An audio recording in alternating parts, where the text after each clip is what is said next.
Hey, everybody, welcome into the podcast. We are back with another special bonus episode. It's just going to be me today, guys. Brad is still taking some well-deserved time off after having his first baby, so I am flying solo today. But hopefully, our guest today will bail me out from anything that I might be missing with Brad. We have with us today Kate Douglas, who is the head distiller at Old Elk Distillery. Kate, how are you today? I'm doing great. It's a wonderful Wednesday. It's nice and sunny here, which we had some cold weather, so this has been great. Yeah, it's so exciting to have you here. We love doing these My Favorite Movie bonuses because it allows us to talk about things with distillers that they just don't normally get to talk about. I feel like you guys are constantly asked the same questions over and over about your process and your flavor preferences and things like that. Hopefully, we might be the first to ask you to talk about your favorite film. You are, actually. Well, I just got a sneak preview of what your favorite movie might be. We'll save that for later on in the episode, but suffice it to say, I am absolutely pumped to get into talking about your movie. But before we get there, let's talk about Old Elk a little bit. I have been absolutely fascinated with your distillery for as long as I can remember. Just walking into the liquor store and seeing those beautifully packaged bottles that you all have, I guess that might be a good place to start because that's most people's first exposure to a distillery is seeing their bottle on the shelf. So even as the head distiller, can you walk me through a little bit the design of your bottles and what went into it might be the most beautifully packaged whiskey that I can think of off the top of my head. Oh my goodness. Thank you so much. Well, yeah, I mean, in all honesty, the look of your bottle, the bottle sells the first one, the liquid inside sells everything after that. And that's something that I learned, in school, being at Colorado State University in the fermentation science and technology program.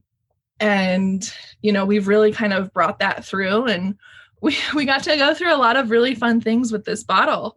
That topper is so cool. I love the topper, and we actually designed it with our friends over at Otterbox. They're one of our sister companies. And so we're able to use a lot of the same technology and collaborate on things. And so, we wanted a unique topper, and it looks kind of like a cross section of an elk antler.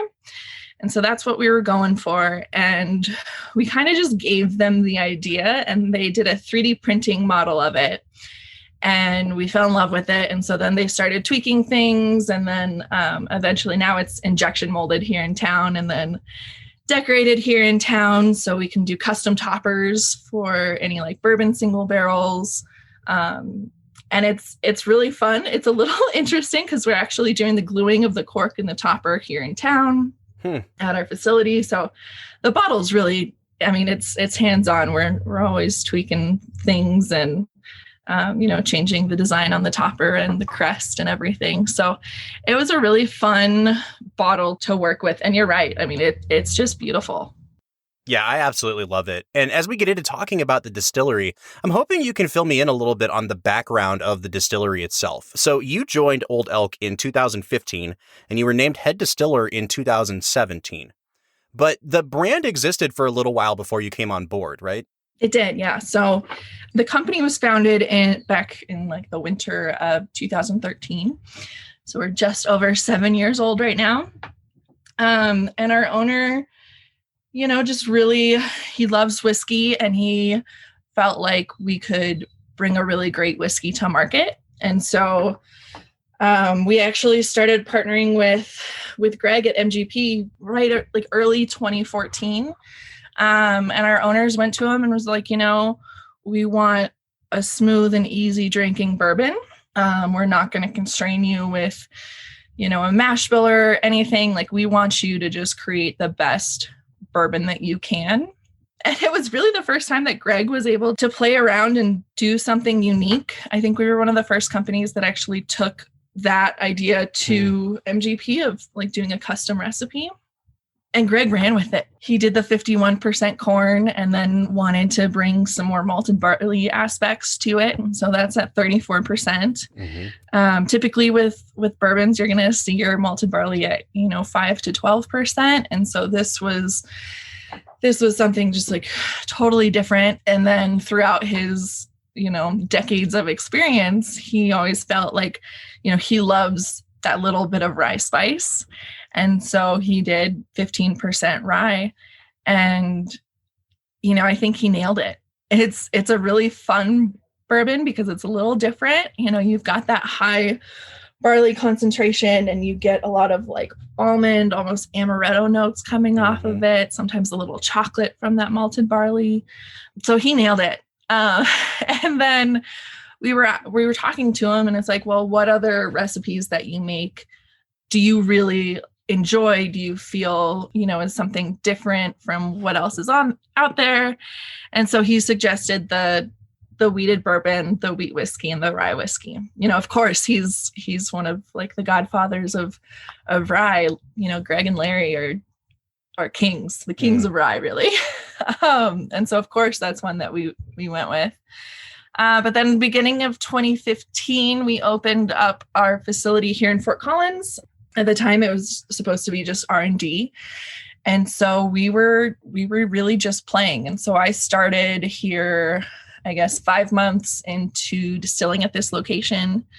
And it was, we were making some of Greg's bourbon recipe. We were, trying other custom recipes that we were playing with and trying different grain, trying different yeast, seeing what different barrels were doing. So a lot of playing. One of my favorite things about Old Elk is that we knew that we wanted to be a whiskey company. So that's what we focused on. We put down bourbon, we put down wheat whiskey, rye whiskey, wheated bourbon, and then we let the barrels do their work, and it wasn't until we felt the bourbon was ready that we released it. And I just really love that dedication to quality. I always tell people, I might sing to the barrels, but it's for my benefit, not theirs.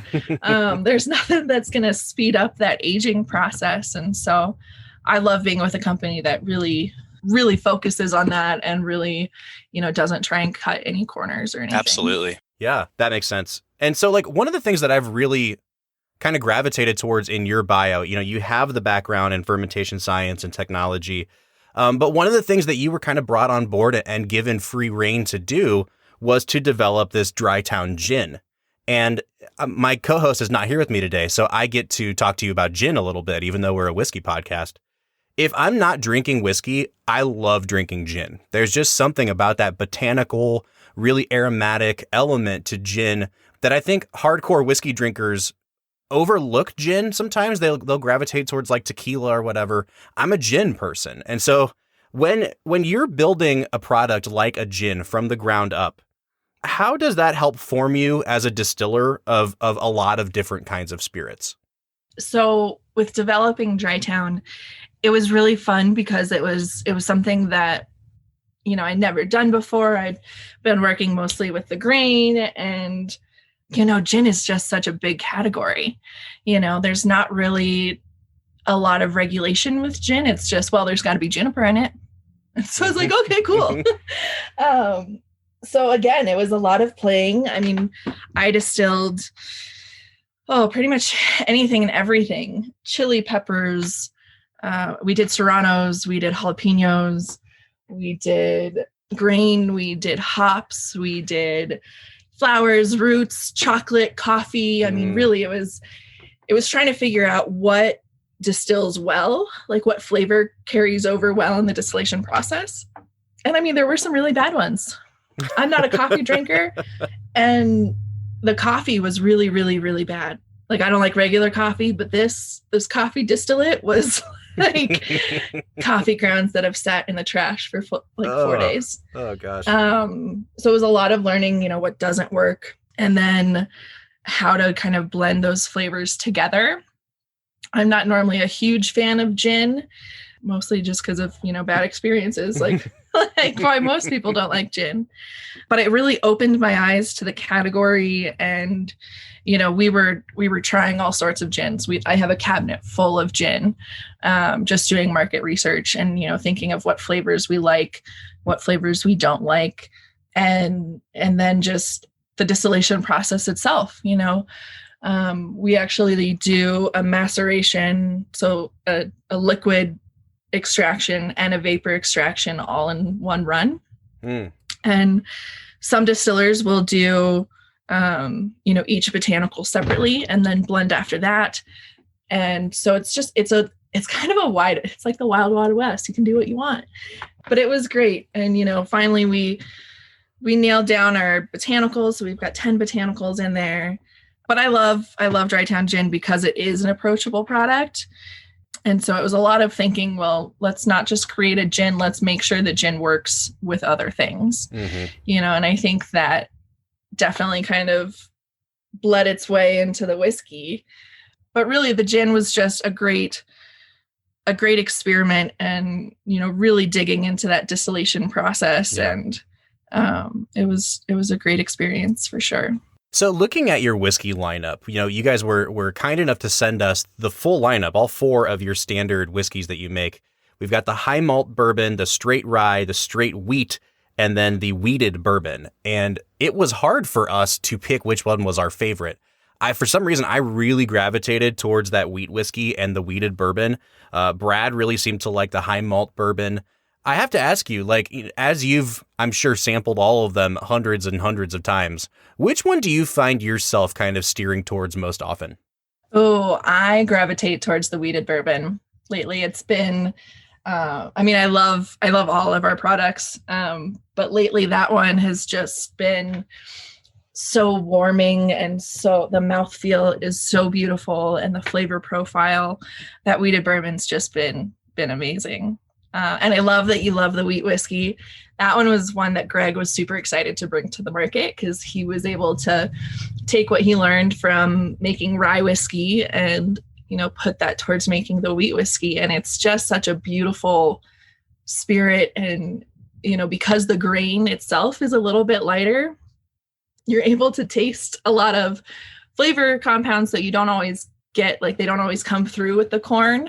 And so the wheat whiskey is great. And Greg was so excited to bring it to market. And, it does take a little bit more time just for that flavor development. But yeah, that's a really great one.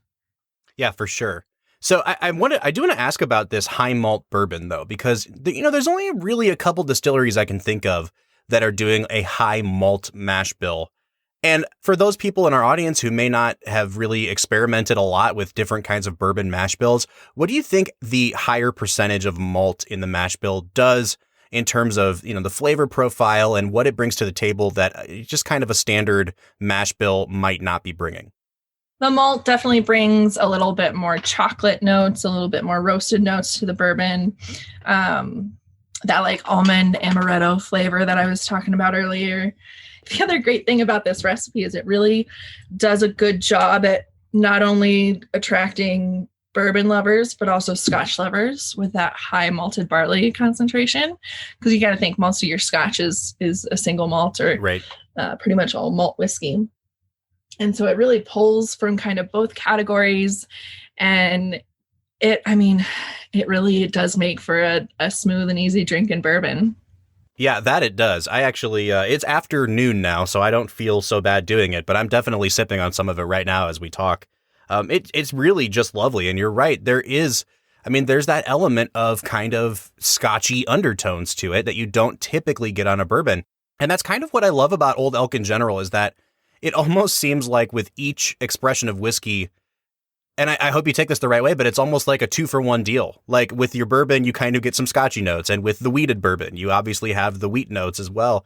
One of the things I love about the wheat whiskey is that it has those characteristics of that particular grain, but it also has this really, really, for us, almost like a cola note to it. It was super sweet. And I really, really loved that in the wheat whiskey. And so I love that you guys are kind of, playing around with the mash bills to such an extent that it's bringing out, different tasting notes and flavors that you don't get in more traditional mash bills. Absolutely. One of the things that we, pride ourselves is kind of transcending tradition, is what we like to say. And it's great because, Greg's been able to play a lot more, compared to where he was previously at. And he's also super open to new ideas to changing things up. I mean, when I introduced the slow cutting process to him, he hadn't really heard about it, didn't really know what it was about. And so I was telling him and got super excited and, was running tests of, how long should we really cut our bourbon? Because typically your your whiskey is going to be cut down to proof. So from barrel proof to bottle proof all in one day. We like to take 1 to 2 weeks instead, because when you add water to alcohol, it's an exothermic reaction. So it can actually create heat, and that heat can burn off flavors that we waited for so long in the barrel. If you look at our age statements, we're at, 5 and 6 right now. So it's really hard to lose out on those flavors. And so I love that, we're firm in tradition in the sense of, doing what's right from a quality standpoint. But we're also kind of pushing the bar a little bit by changing things up. And I love that Greg has always been very supportive with that. And it's really, really fun to work with him. Well, I'm going to let you off the hot seat now. I feel like I've been asking you tons of questions about the brand itself. We're going to move into our My Favorite Movie section of the episode. And I'm too excited to even talk about it right now. So can you fill our listeners in on what movie you have chosen as your favorite film? So it was really hard for me to choose because I do love watching movies, and we probably have like 300 DVDs or Blu-rays at my house right now. And then you have all of the streaming things. But today I chose The Secret Life of Walter Mitty. The Secret Life of Walter Mitty, the Ben Stiller version, which he also directed, and I think he co-wrote as well. I remember going to see this movie. I think it came out in 2013. Not expecting that much. I think like the world had developed an idea of what a Ben Stiller movie would look like. And I remember just being absolutely wowed by this movie. For everything from the cinematography to his performance to how emotionally affected I was at the end of the film. It really did. It just knocked me out. And it's definitely on my shelf as well here at the house. I could go so many directions with it, but I want you to kind of take it away here.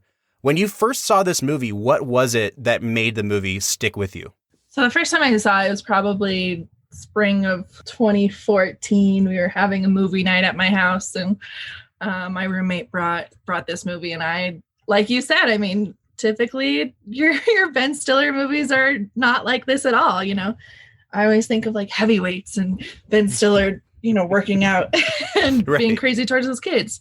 And this was just such a different view for him, or I guess perspective of seeing him as an actor.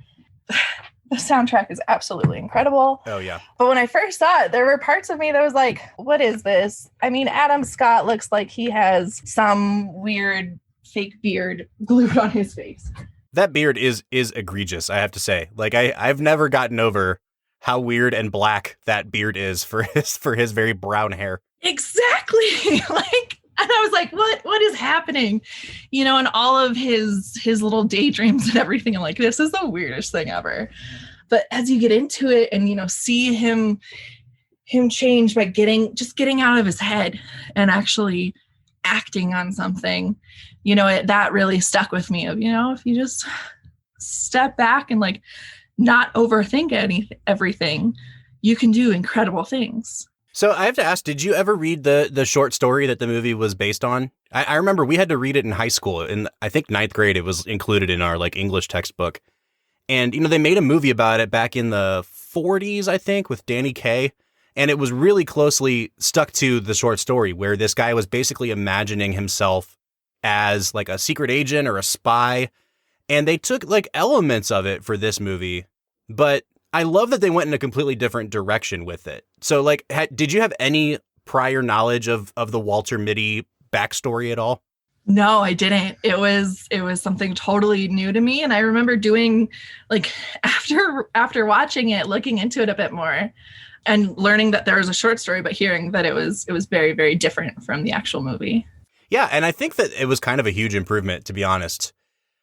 I don't know. It seemed to be more all encompassing about somebody's purpose and why he was going into these kind of fits of fantasy and what ultimately kind of brought him back to reality and made him appreciate what he already had. Absolutely. So like when you think about the movie, we'll go rapid fire questions here. Favorite performance in the movie? Probably Ben Stiller. It was just such a different side of him. Yeah, totally agree. Favorite scene in the movie? When he's trying to get on the boat and he jumps out of the out of the helicopter into the water, and he's saying there's a shark, and the guy's like, oh, it's just a porpoise, and he's in the water. It's not a porpoise. It's not a porpoise. I think that's like my favorite scene. Oh, that is a great scene. And thinking about favorite performances too, I love that when we get to the end of the movie and we see, the wildlife photographer that he's been chasing all over the world, it's this surprise cameo by Sean Penn. And I love that it kind of adds another layer of, I don't know, like legitimacy to the movie. Do you know what I mean? Like, it reminded me again that I'm not just watching your standard Ben Stiller movie, because then you have this incredible actor in Sean Penn taking his role like really seriously. And it just kind of drove home the point that, when people like Ben Stiller really, really put the work in, I think he's incredible in this movie. I do too. I mean, I actually think it might be my favorite Ben Stiller performance because, I just hadn't seen him in that serious aspect. And you get some of the comedy in this film, but it's not like in your face.